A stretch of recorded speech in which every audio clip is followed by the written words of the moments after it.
jam geno waali fini weete men njene jeslaare nayi mbooy ujunɗiɗe nogas jeegom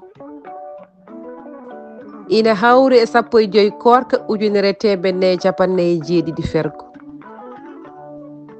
konngudi dabbi yo Allah naw puri e ɓoti mum ɗum ko so tawi neɗɗo wi ina yaha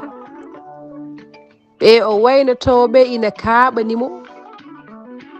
ina jiɗi o yaha mbiyogol konngol firti ko sa yihi yaha dudal pular muttude jog ndimaagu bowdi ndimaagu ndilli sagataɓe ngumme darde yonti ko gandal e gollal ɗi namdi mo gollani gandal ɗaɓɓani e nder nde hare ɗi noddani bowdi ndimaagu cerkiti ɓoggi kalifandi ɗi jolbini yondinaare e hamdinaare ɗi tengtini neɗɗagal e nunɗal ɗi kolliti ngati nde rewru ina jibina kalifandi ina haani rento ngun nde rewru on noddowo ndimaagu kala ɗo tolni so ɗum ala o wuura e kalifani bondi ndimaagu holko ɗi bowdi kollirta ɗi bowdi kollirta ko gollade woni goonga mo yiɗi rimɗude ñaagude e daminare woƴƴitto so ɗum ala ndimaagu o soynoto kono o heɓata ko pinal e gandal kisnata ngun ndimaagu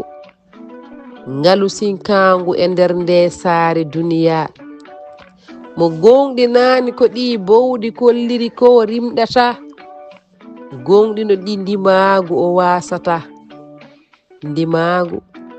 ɓesgu Afrique ko golle e darde kisnata en e kalifandi wadde gollen jangen janginen laamu en mbasata laamu noon ko lefol teddungal ngol furata mo rimɗani ngol lefol e dow hoore mum ngol ɓooyata